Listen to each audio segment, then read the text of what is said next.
Olá, eu sou Viviane Cesarino e começa agora mais um Memórias do Poder Legislativo. Numa época em que se discute tanto direito às manifestações, você sabia que a Assembleia Legislativa foi um espaço de liberdade de ideias em plena ditadura militar? É isso. Democracia se fortalece ao longo do tempo, tijolinho por tijolinho. E os nossos entrevistados aqui contam pra gente como ajudaram nesse processo. Hoje recebemos um homem de voz poderosa, que foi deputado e mais um monte de coisa nessa vida. Jornalista, radialista, advogado, compositor. É o ex-deputado Augusto Toscano. Obrigada pela presença do senhor, deputado. Obrigado a você. Eu não exagerei, não. O senhor foi tudo isso, ainda é, né? Estamos aí ainda, né? Com a graça de Deus. Mas começou como? Começou no rádio? Eu comecei no rádio há muitos anos, não é?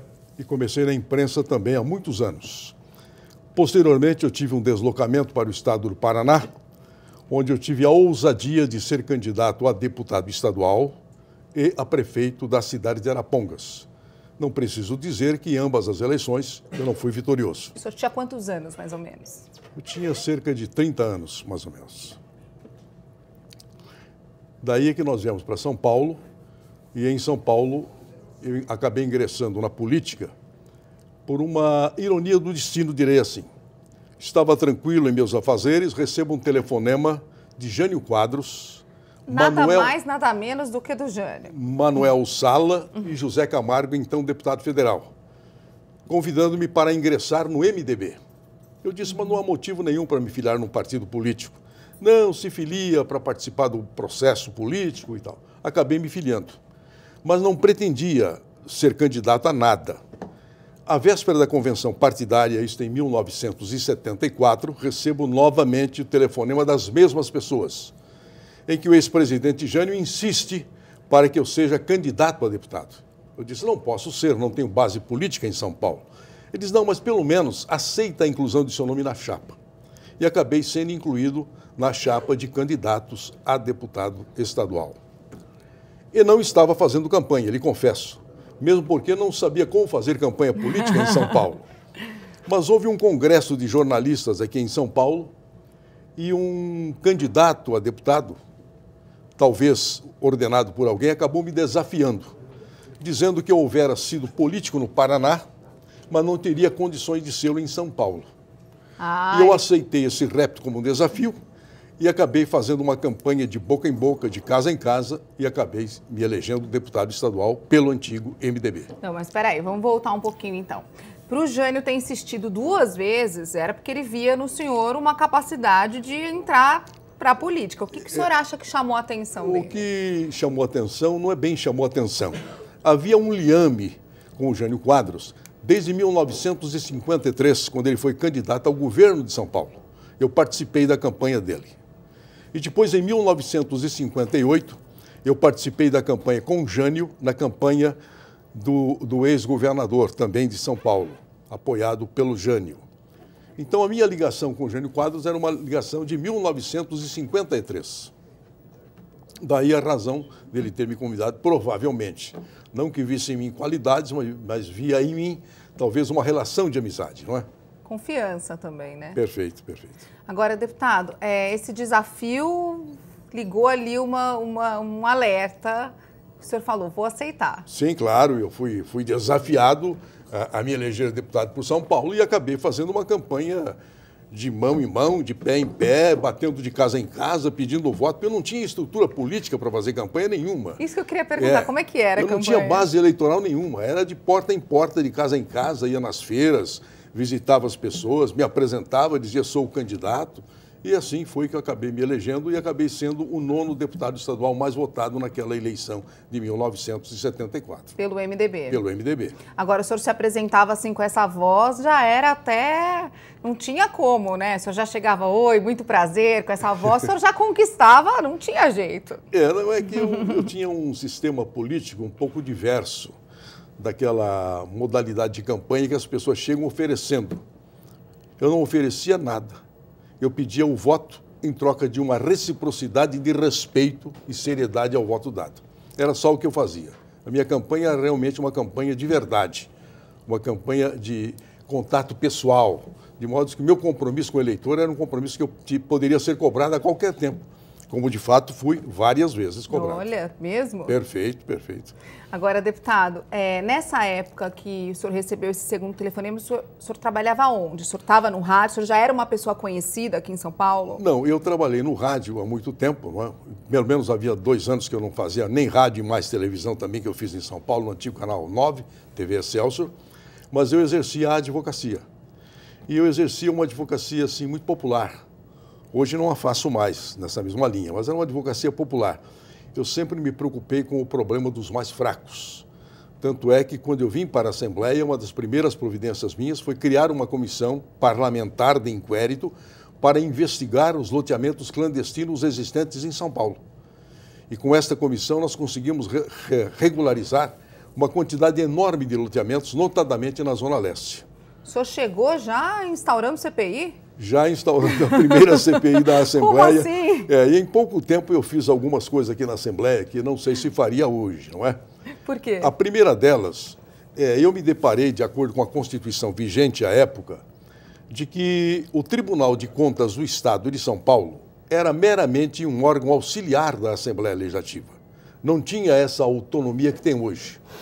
Então eu apresentei um projeto de lei, que criou uma grande celeuma, exigindo que o Tribunal de Contas prestasse conta de suas contas à Assembleia Legislativa de São Paulo. A própria instituição que analisa as contas de dos todo outros. mundo deveria também ter as suas contas fiscalizadas. E por quem? Pela Assembleia, de quem ela era um órgão auxiliar.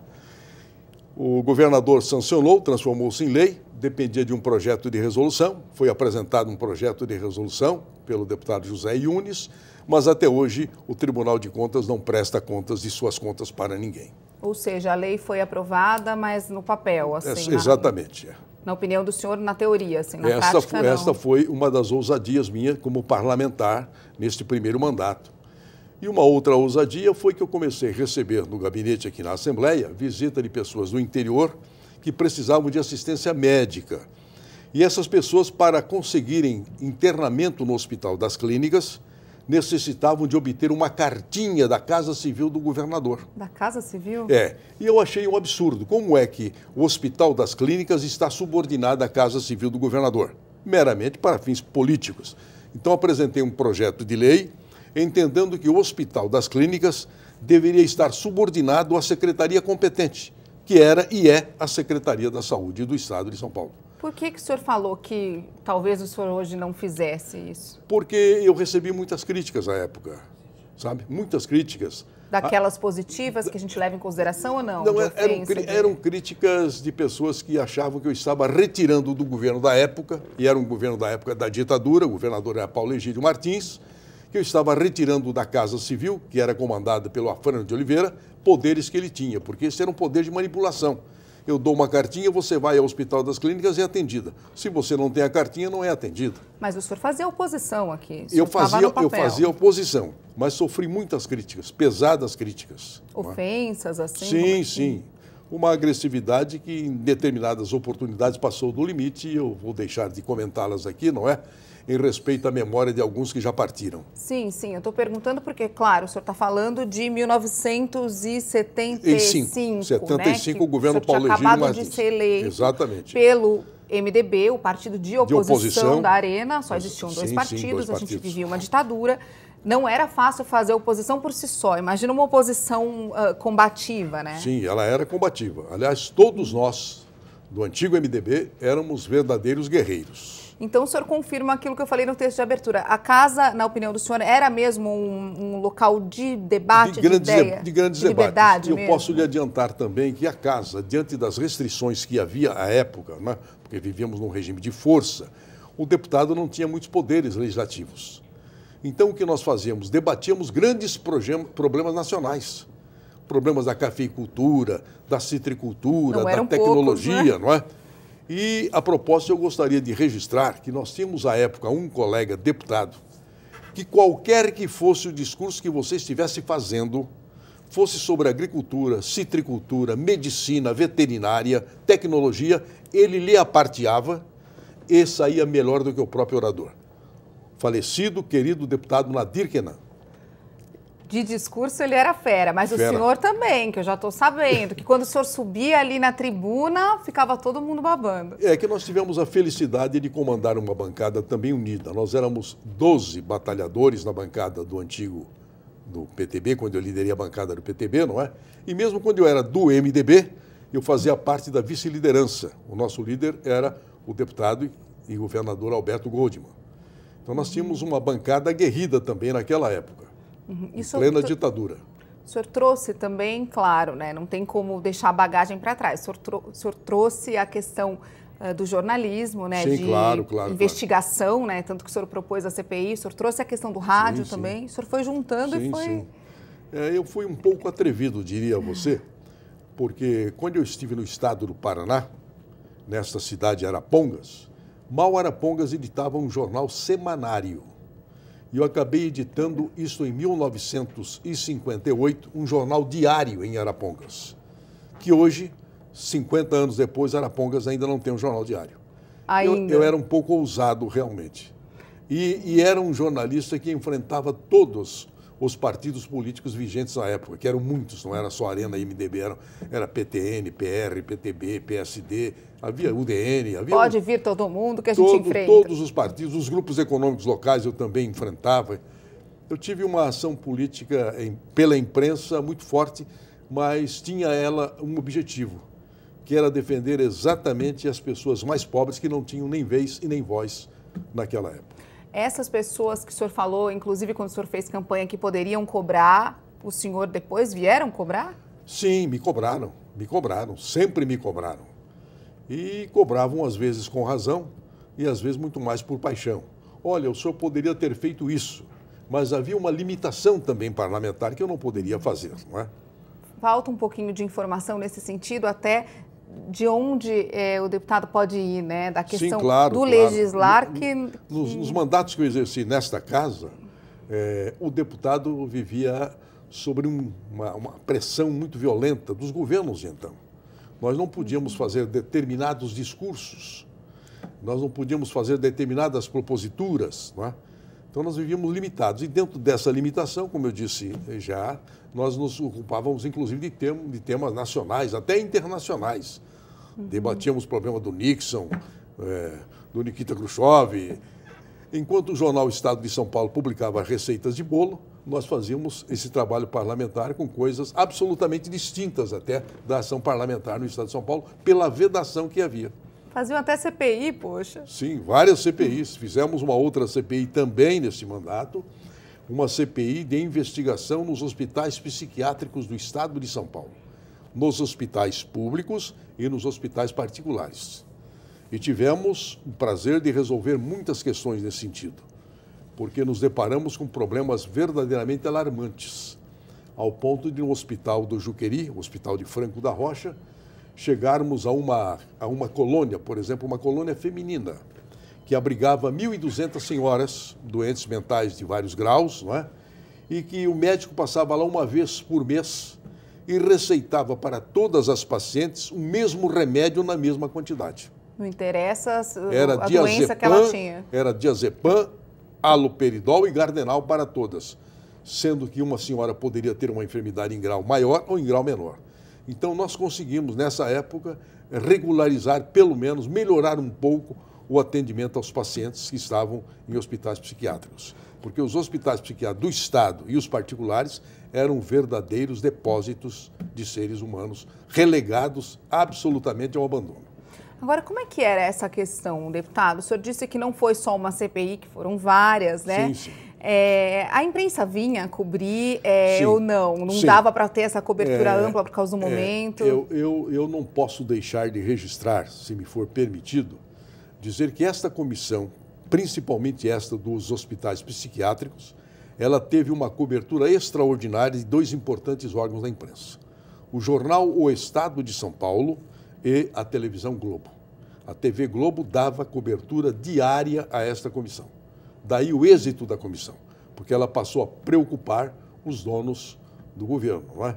Ora, tem um deputado aí, juntamente com outro deputado maluco, que eles diziam, né, que era o deputado Jairo Maltoni, que era um grande guerreiro, não é? Vocês agitaram Agitávamos tudo aqui. essa área e estão mostrando aí que tem uma senhora na rotunda. A rotunda era um lugar que prendiam as mulheres nos hospitais, deitada no chão, abandonada, sem comida, sem medicamento, sem nada. E nós mostrávamos isso através do quê? Da TV Globo e do jornal O Estado de São Paulo, que nos apoiaram com muita justiça nesta invectiva nossa, que foi essa comissão parlamentar de inquérito dos hospitais psiquiátricos. Estou perguntando para o senhor das CPIs, porque as CPIs hoje atraem, né, todos os olhares e existe sempre tanto no Congresso Nacional como nas assembleias, sempre uma briga muito grande, né, pela presidência, claro, pela relatoria ali, claro, de oposição, de situação. Essas duas CPIs que eu me referi, essa dos hospitais psiquiátricos e dos loteamentos clandestinos, ela realmente atraía, porque ela mexia em feridas importantes que jamais tinham sido mexidas. Então, nós estávamos ali tentando cuidar das cicatrizes que tinham ficado na população, não é? Eu acho que o senhor era um jornalista, deputado, que queria aproveitar e mudar a realidade, que às vezes, como jornalista, a gente não consegue, né? Eu era um sonhador, sonhava muito, não é? Por isso é que eu fiz alguns versos também, né, por aí, não é? Ah, depois o senhor vai contar um pra gente. Eu vou chamar, então, o intervalo. Daqui a pouquinho a gente volta com mais memórias. Não sai daí, até já!